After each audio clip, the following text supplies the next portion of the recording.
I'm Hannah Daigle, a clinical social worker within the section of psycho-oncology in the Department of Supportive Oncology at Levine Cancer Institute.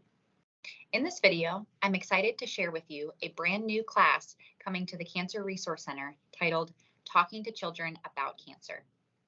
This class is intended for parents, grandparents, or anyone who wants to know more about having conversations with children about cancer.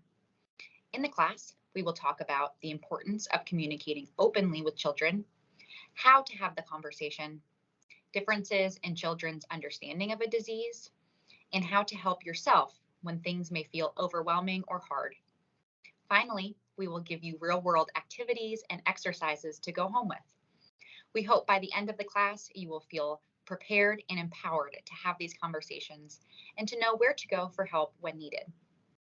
To learn more about this class and to register, please contact the Cancer Resource Center at LCI Supportive Oncology at atriumhealth.org. Thanks for watching. For more information, visit us online, send us an email, or give us a call.